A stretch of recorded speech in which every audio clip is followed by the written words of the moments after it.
Le 15 décembre 2013, Barack Obama salue Raúl Castro en Afrique du Sud lors de la cérémonie d'hommage à Nelson Mandela. Une poignée de main historique qui annonce une nouvelle ère après un demi-siècle d'affrontements plus ou moins larvés. En 1959, les révolutionnaires emmenés par Fidel Castro chassent Fulgencio Batista et s'emparent du pouvoir à Cuba. L'île bascule dans le communisme, la défiance s'installe avec les États-Unis, d'autant plus lorsque Castro amorce l'expropriation de compagnies américaines. 2 ans plus tard, Washington décide de renverser Castro. Survient alors en 1961 le désastreux épisode de la baie des Cochons. Ce 17 avril, 1500 exilés cubains débarquent sur l'île.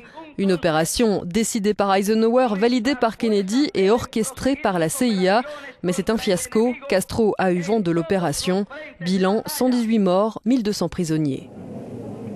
Dès lors, l'animosité réciproque devient officielle. En février 1962, Kennedy impose un embargo, toujours en vigueur aujourd'hui. En octobre de la même année, la crise des missiles éclate. Elle conduira les 2 pays au bord de la guerre nucléaire.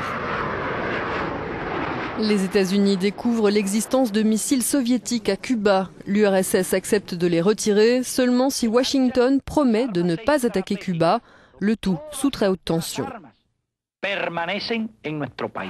En pleine guerre froide, la Havane est plus proche que jamais de l'Union soviétique. Avec l'effondrement de l'URSS dans les années 90, Cuba perd son principal soutien. L'île doit se reconstruire commercialement et diplomatiquement.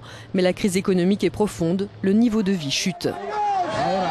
À l'aube du XXIe siècle, les balseros sont de plus en plus nombreux à tenter la traversée du détroit de Floride vers les côtes américaines. L'affaire du petit Elian Gonzalez, emmené par sa mère sur les eaux périlleuses de l'aventure américaine et finalement ramené à Cuba, devient l'emblème des tensions diplomatiques entre les 2 pays.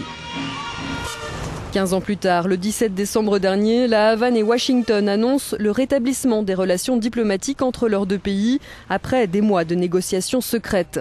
Les Cubains attendent désormais, si ce n'est la levée de l'embargo, du moins son assouplissement, pour voir refleurir l'économie de l'île.